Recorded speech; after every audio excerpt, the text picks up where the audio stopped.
y compartir la pantalla.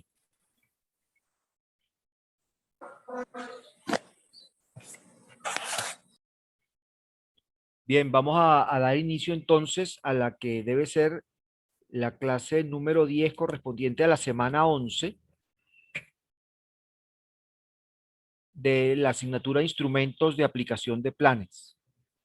Y por lo general esta clase no está prevista en la programación de clases en situación de normalidad, pero bueno, dado que no estamos en situación de normalidad, pues hubo que incluir este tema. Posiblemente, pues ustedes recordarán que este aspecto lo hemos visto en aspectos legales e institucionales del urbanismo. Sin embargo, he considerado necesario, por una parte, repasar este tema por la importancia que tiene para el conocimiento de ustedes de los instrumentos de aplicación de planes y por la importancia que tiene respecto de los planes urbanos. Y es el que tiene que ver con las potestades de fiscalización y control que son aplicables al urbanismo, situación en la que ustedes se pueden encontrar, bien sea porque están del lado, digamos, de la supervisión urbana, que pudiera ser el caso, o bien porque están del lado de el desarrollador, digamos, el urbanismo como tal, o sea, el particular, el privado o el organismo responsable del desarrollo urbano. De tal manera que el contenido de los planes puede ser aplicado gracias a que estas potestades de fiscalización y control existen en la normativa, en el Estado de Derecho, y en la medida en que se aplican y se respetan, porque cuando no se respetan, entonces no funcionan las cosas, no funcionan las instituciones, pero en la medida en que se aplican y se respetan, decía, en esa medida los planes pueden ser correctamente aplicados y se pueden lograr los objetivos del plan. Por eso vamos a ver esto, repito, que ya es un tema que ustedes vieron conmigo en aspectos legales, pero hoy lo vamos a enfocar hacia lo que tiene que ver con la aplicación de los planes urbanos. Hablamos entonces de la existencia de normas de control, en la cual nos encontramos con aprobaciones y con autorizaciones. Por una parte, la aprobación y la autorización parece que son lo mismo, pero realmente tienen algunas diferencias. La ley habla de aprobaciones y de autorizaciones, estamos hablando de la ley de ordenación urbanística, las utiliza de manera indistinta, es decir, las aplica igual. Sin embargo, hay una diferencia sutil entre ambos criterios de aprobación y de autorización desde el punto de vista del control del cumplimiento de lo que establece el plan de desarrollo urbano o el plan de desarrollo urbano local o los planes urbanos en general. Vamos a ver. La aprobación es la aceptación de un proyecto o de un plan por los órganos de administración urbanística. Es decir, cuando el interesado acude a el órgano competente, en este caso la alcaldía, la Dirección de Desarrollo Urbano, ingeniería municipal, según sea quien ejerce la competencia, eso puede variar de alcaldía en alcaldía, pero cuando éste acude y presenta su proyecto, el órgano competente le da una aprobación.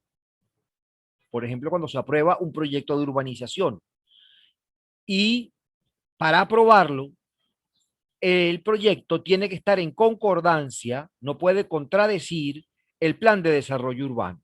De manera que este es el primero de los controles que pudiéramos hablar que tiene la administración urbanística, en tanto que el proyecto es comparado con el contenido del plan y si hay concordancia es aprobado y si no hay concordancia es devuelto al proyectista para que lo corrija. En cambio, la autorización es la aceptación de una solicitud, es cuando se le pide algo a la administración que se necesita para, digamos, terminar un procedimiento ante los órganos de la administración pública. En este caso, es el interesado que acude ahora a la administración a pedir que lo autorice o que le dé la correspondiente autorización para efecto de dar cumplimiento a lo que establece la ley. También a través de la autorización, la administración urbanística ejerce controles respecto del cumplimiento del plan. Por lo tanto, sirve también, como hemos dicho ya, como un instrumento de aplicación de planes. Por ejemplo, el permiso de construcción. Antes, ya vamos a ver cómo en el pasado había que solicitar un permiso previo a la administración urbanística para poder levantar una obra. Hoy en día esto ha sido sustituido por la constancia de cumplimiento de las variables urbanas y como vamos a ver, el interesado lo único que tiene que hacer es notificar a la administración urbanística del inicio de la obra. La ley orgánica pretendió eliminar la llamada permisería, es decir, aquella cantidad de trámites que había que hacer ante los organismos competentes para poder desarrollar un proyecto de desarrollo urbanístico o una urbanización o una construcción pura y simple. Y en particular eliminó la figura de el permiso de construcción que se solicitaba, perdón, previamente al inicio de la obra. Este permiso era una figura autorizatoria, como dijimos hace un momento, para el control del desarrollo urbano. Sin embargo, mantiene sistemas de control previo, o sea, siguen existiendo autorizaciones.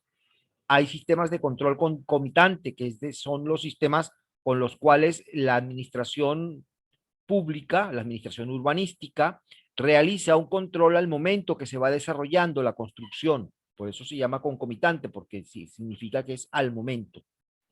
Y se establecen controles posteriores a los desarrollos urbanísticos, que es una vez terminada la obra, se verifica el cumplimiento, como veremos, que seguramente ustedes ya lo recuerdan, el cumplimiento de las variables urbanas fundamentales. En este caso, pues los controles son más simplificados que con los trámites que había anteriormente y elimina todo ese proceso de proceso burocrático, quise decir, de acudir en varias oportunidades a obtener permisos de construcción, permisos de habitabilidad, permisos y permisos, que en muchos casos se prestaban incluso a la corrupción y porque o bien el funcionario se negaba a otorgar el permiso sin causa justificada, o bien había una causa justificada, pero bueno, aquello se podía arreglar de alguna manera, ustedes ya me entienden lo que les quiero decir, se podía arreglar para que aquello entrara dentro del marco de la legalidad. Y de esta manera se desvirtuaba el sentido del plan de desarrollo urbanístico, de manera que esto ayuda también al cumplimiento del plan, puesto que ahora la cantidad de permisos está reducida prácticamente a la nada.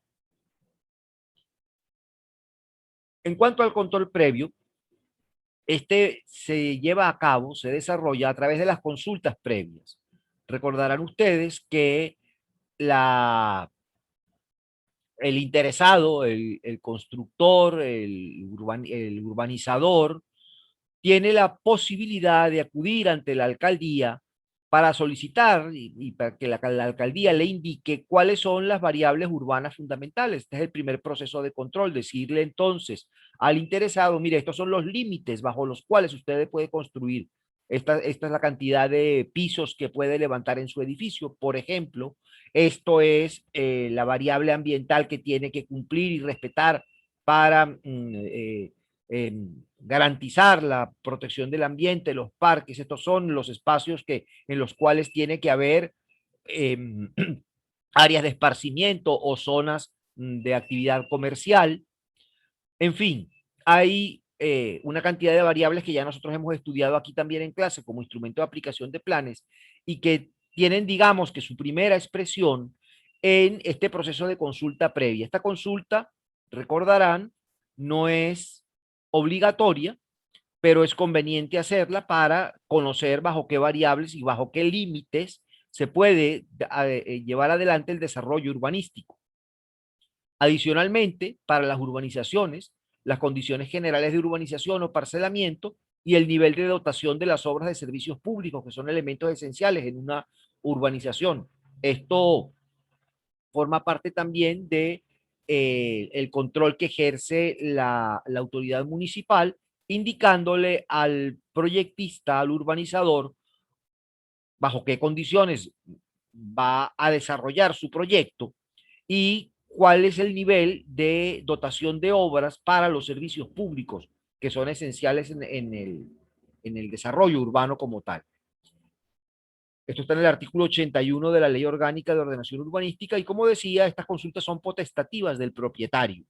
No es obligatorio, pero es conveniente. En este mecanismo de control previo vemos también que existen las llamadas constancias que deben otorgar las autoridades municipales de que la urbanización o la edificación se ajusta a las variables urbanas. Son las llamadas constancias de cumplimiento. Y si bien posiblemente la urbanización esté terminada, pues habría que hacer algún ajuste si el desarrollo terminado no cumple o le falta algo, el cumplimiento de alguna de estas variables. Y esta constancia sí es obligatoria, esto no lo puede obviar el interesado, tiene que solicitarla una vez concluida la obra. Estos mecanismos en su aplicación se traducen en nuevas técnicas autorizatorias, pero mucho más simplificadas que como lo eran antes de la vigencia de la Ley Orgánica de Ordenación Urbanística.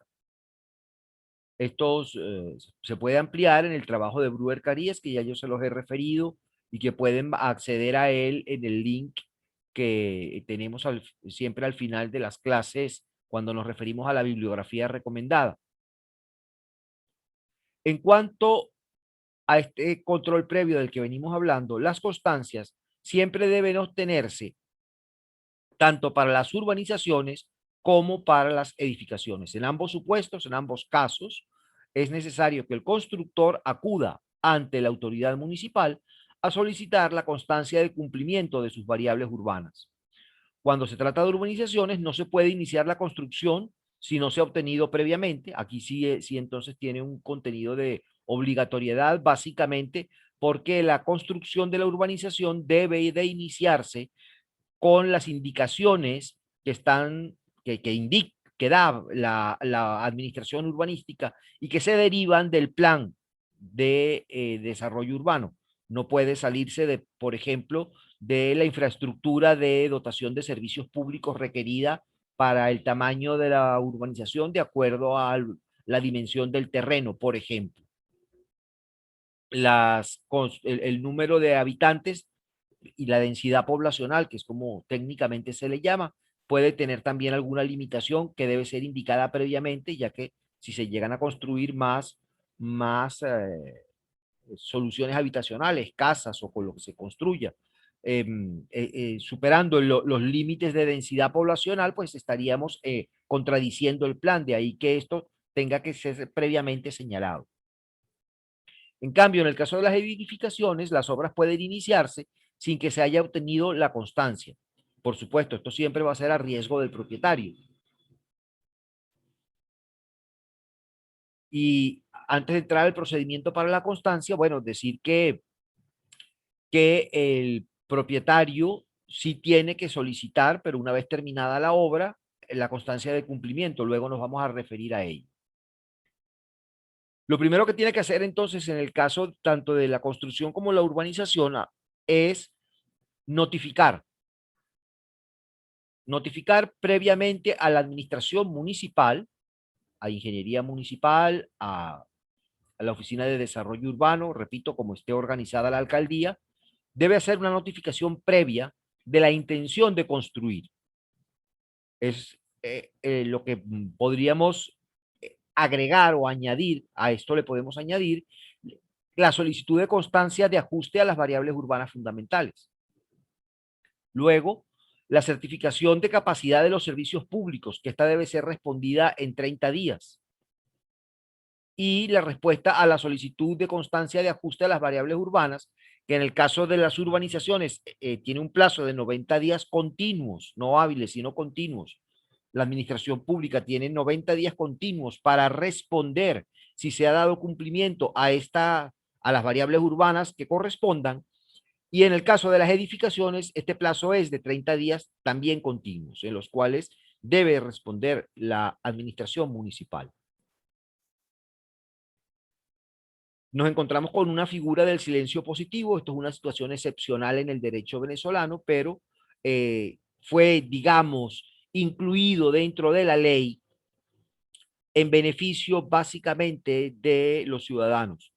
Como se daba la circunstancia de que transcurrían estos plazos de 30 y 90 días sin que hubiera una respuesta de la administración municipal, y ya la obra, pues, o tenía que comenzar si eran urbanizaciones o tenía que mm, continuar en todo el proceso ya de venta o de disposición de los espacios de la edificación, pues entonces la ley cambió y creó una situación que para los abogados, para nosotros los abogados es excepcional, porque siempre que la administración no responde en el plazo establecido en la ley, se considera que ha negado la solicitud.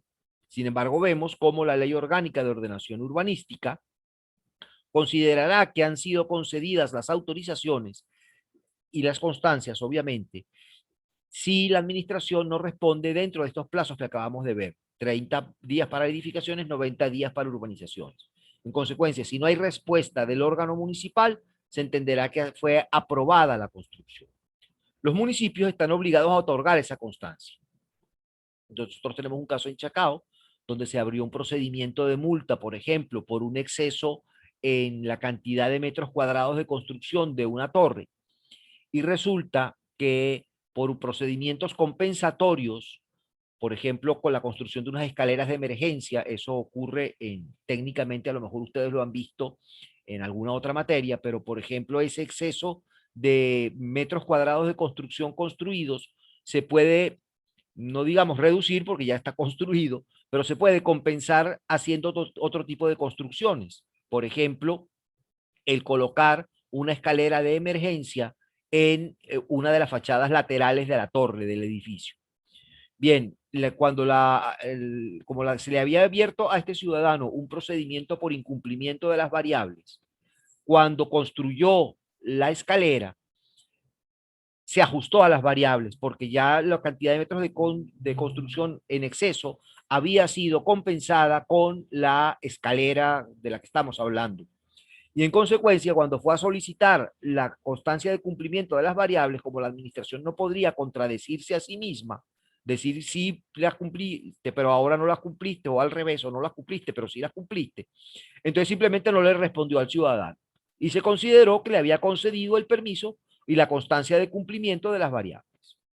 Pero también, digamos, es valerse a lo mejor de los beneficios que otorga la ley, tanto para el ciudadano y en este caso para la administración urbanística, de no responder para no contradecirse y al final que el ciudadano pues encuentre una respuesta positiva a la petición que ha hecho a la administración.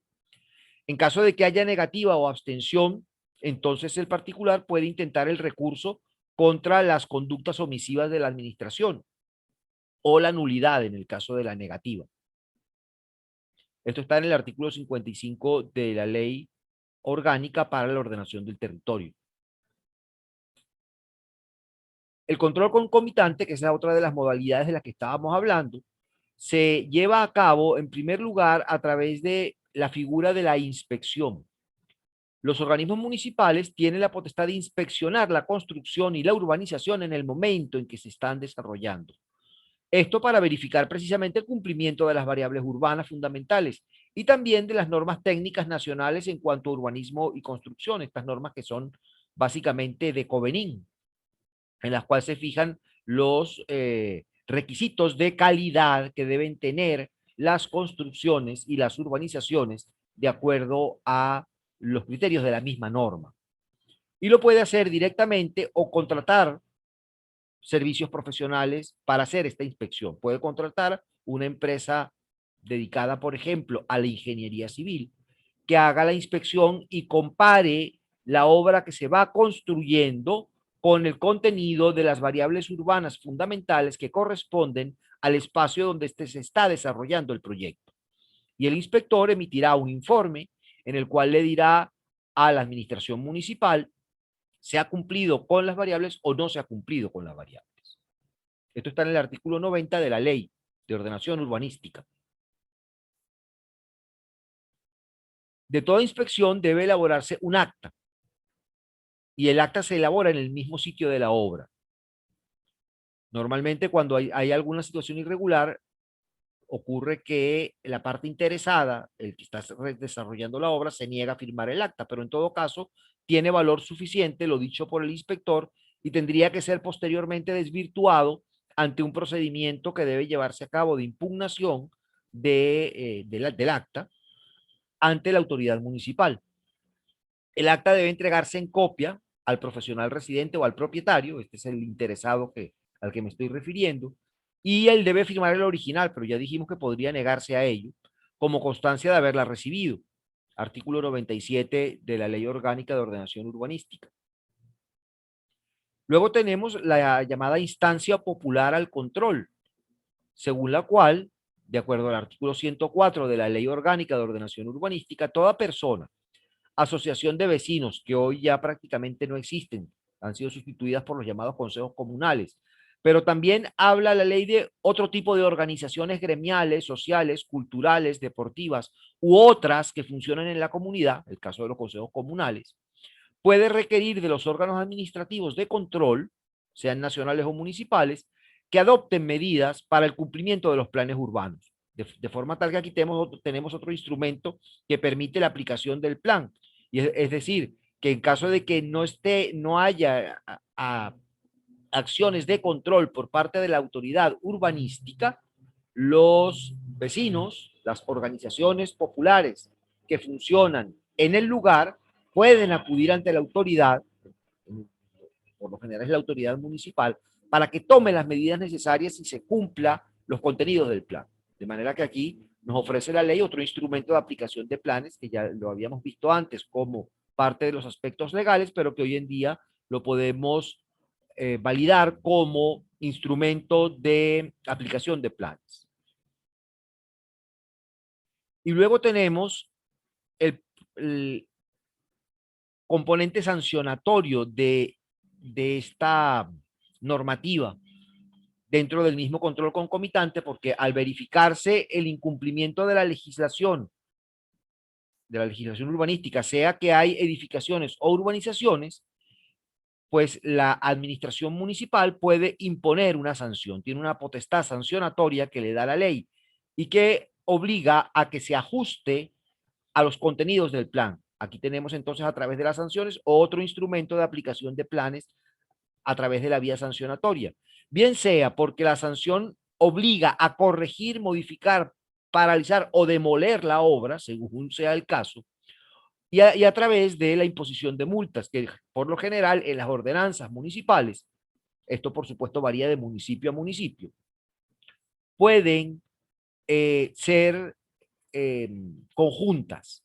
Es decir, obligar al propietario a demoler la construcción en exceso, por ejemplo, o a corregir alguna construcción que no se estaba ajustada al contenido de las variables, y además ponerle una multa por haber violado la ordenanza, con lo cual no basta con corregir, sino que además hay que pagar la sanción. Esto está en el artículo 94 de la Ley Orgánica de Ordenación Urbanística.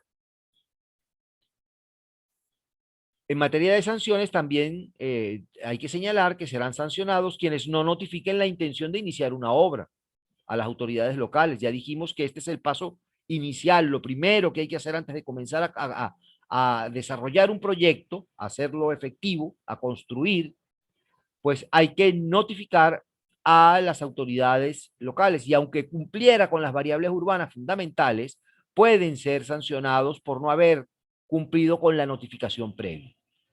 En Chacao también tenemos un caso, pero que no habiendo notificación, el juez interpretó de otra manera el desarrollo de esa construcción y anuló la multa que había impuesto la administración por ausencia de notificación. Pero bueno, son situaciones a lo mejor de esta situación de Estado de Derecho en la que nos encontramos en este país. Cuando se violen las variables urbanas fundamentales, procede la paralización de la obra y la demolición de lo que esté fuera de la ley. Y también la multa del doble del valor de la obra demolida, que es lo que señalaba hace un momento, es decir, las dos sanciones van de manera conjunta, la demolición de la construcción en exceso o fuera de la ley y la multa que establezca la ordenanza municipal, artículo 94 de la ley. En materia de sanciones también es importante saber que si la obra ha causado daños al ambiente, el responsable tiene que reparar el daño y esto ya por el principio más de derecho ambiental que urbanístico de que el que contamina paga, es decir, el que causa un daño al ambiente, no necesariamente verter un líquido contaminante o una sustancia contaminante, sino alterar, por ejemplo, espacios naturales que están destinados a la conservación. En ese caso, el responsable debe de restaurar esta naturaleza que ha sido deteriorada por efecto del desarrollo urbanístico. En caso de que no sea posible la restitución, que es en la mayoría de los casos, porque la restitución una vez que se construyó sobre un espacio natural, el espacio, aunque se demoliera y se retiraran todos los escombros de la construcción ilegal, el espacio nunca va a volver a ser el mismo, nunca se va a poder restituir a su estado natural. La autoridad puede establecer una multa adicional equivalente al doble del valor del daño causado. Habría que determinar entonces el valor y el doble de ese valor será la multa que le pueda imponer la administración municipal. Y prohibirá expresamente la continuación de la obra o la actividad sobre el suelo afectado. Bien, nos quedan 10 minutos. Si la clase no termina en 10 minutos, nos conectamos nuevamente como hacemos siempre. Y aprovecho para decirles antes de que se termine que si tienen alguna pregunta o algún aclaratorio o alguna duda, me escriben por correo electrónico porque ya probablemente por el chat no vamos a poderla responder en caso de que la clase termine, se acabe la grabación y ustedes tengan alguna duda que sea necesario aclarar. Y bueno, finalmente señalar en este aspecto de las sanciones que estábamos hablando del daño ambiental, que la administración puede prohibir que continúe la obra para evitar el deterioro ambiental y podría producirse la situación de que se hubiese violado la ley penal del ambiente y por lo tanto habría entonces que instar al Ministerio Público que habrá un procedimiento penal para que se impongan las sanciones que corresponden por efecto de la ley penal del ambiente. Y luego, en cuanto al control posterior, que es el que se produce a la terminación de la obra, tenemos en la ley la certificación de ejecución de la obra. Si a la terminación de las obras no hubiere pendiente objeciones del municipio, el profesional responsable, fíjense que no es el órgano municipal, sino que es el profesional, el ingeniero inspector que se suele llamar, o el que esté a su cargo en la ejecución de la obra o del proyecto, debe firmar una certificación y él se hace responsable de hacer constar que se ejecutó todo de conformidad con las variables urbanas fundamentales y con las normas técnicas correspondientes. Es, digamos, como el primer control posterior. El inspector ingeniero responsable en la obra, no la autoridad municipal, firma esta constancia de cumplimiento o certificación de ejecución. Es decir, va a certificar que la ejecución de la obra se realizó de acuerdo a las variables urbanas y a las normas técnicas correspondientes. Y él es responsable de aquello que dice. Esta certificación debe ser firmada también por el propietario y debe ser consignada junto con los planos definitivos de la obra a la autoridad municipal. Una vez que se consigna ante la autoridad municipal, esta firma una constancia de recepción y emite entonces la constancia de cumplimiento de la cual vamos a hablar ahora. Pero hay que tener presente respecto de esta certificación de ejecución de la obra, que si a la terminación de las obras no hubiere objeciones, la mía está repetida, disculpen, es lo que acabamos de ver de lo que tiene que emitir el profesional responsable de la ejecución de la obra, y podría entonces producirse algún reparo. Estos reparos vienen dados esencialmente por los inspectores ya municipales, no por el responsable de la obra, porque hubo violación de las variables urbanas o de las normas técnicas. En ese caso, hay que incorporar a la copia de las certificaciones pedida por el profesional, y la obra no se puede habitar hasta tanto no sea subsanado el vicio que se ha cometido o la violación que se ha cometido, hasta tanto no se haya subsanado el reparo que le puede hacer la autoridad municipal. Esto se incorpora, repito, a las certificaciones pedidas por el profesional, y la obra no puede ser habitada. Esto antes se le llamaban permiso de habitabilidad, hoy ese permiso no existe, pero sí existe la posibilidad de ejercer un control posterior, inclusive porque no se han cumplido con los contenidos de los planes. Subsanada la objeción, se hará constar entonces en la certificación de ejecución de la obra que fueron subsanadas, y estos reparos, una vez terminada la obra, solo se pueden hacer una sola vez. No es que va a estar revisando la obra continuamente y haciéndole reparos, porque esto además se prestaría a situaciones irregulares. Y luego está la llamada constancia de habitabilidad, que una vez que se consigna la certificación y no hay reparos, el órgano administrativo debe otorgar una constancia de recepción, y dentro de un plazo de 10 días hábiles, si hubiere reparos, 10 días hábiles después de la subsanación, de haber eh, hecho la corrección indicada por la administración municipal. Y ya entonces con esta constancia, esto es suficiente para que se pueda habitar el inmueble. Y es lo que se sustituye, como venía diciendo, el antiguo permiso de habitabilidad. Son los contenidos de los artículos 95 y 97 de la ley. Requieren además de aprobación, según la Ley Orgánica de Ordenación Urbanística, los planes de ordenación urbanística, los planes de desarrollo urbano, los programas nacionales de actuaciones urbanísticas y los planes de ordenación urbanística elaborados por las corporaciones de desarrollo regional, los llamados esquemas de ordenamiento sumario, que son regulaciones que establece la ley para los casos de que no haya un plan. Entonces de manera sumaria se elabora un esquema en el cual se puede fijar condiciones para el desarrollo urbanístico o las construcciones.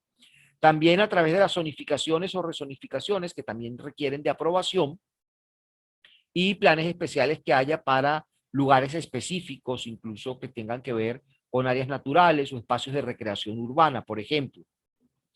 Y también las variables urbanas requieren de aprobación cuando no existan planes, como nosotros ya hemos visto, de tal manera que eh, esto requiere de ser aprobado pues, por la autoridad municipal.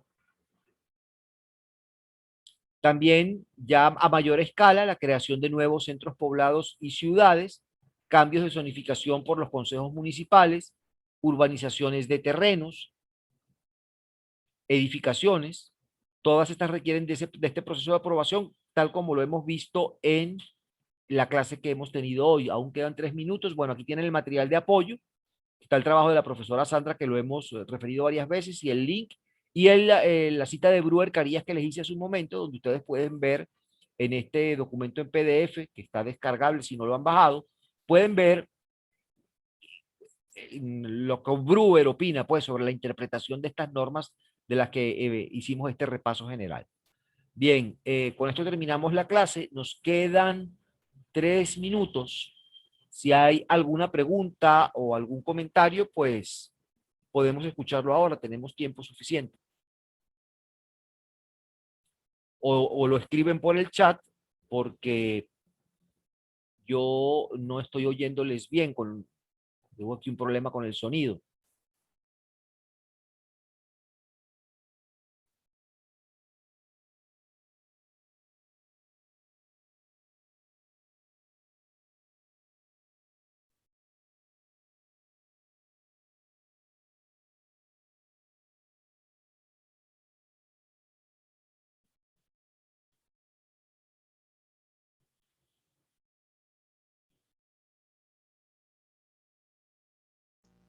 Buen día, profesor. De mi parte no tengo preguntas. Habla fuerte, Jesús, que no escucho bien.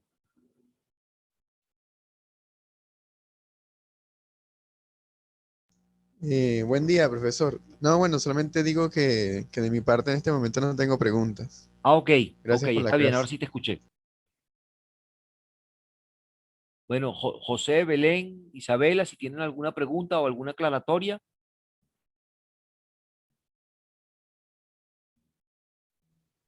No, profe, de mi parte tampoco.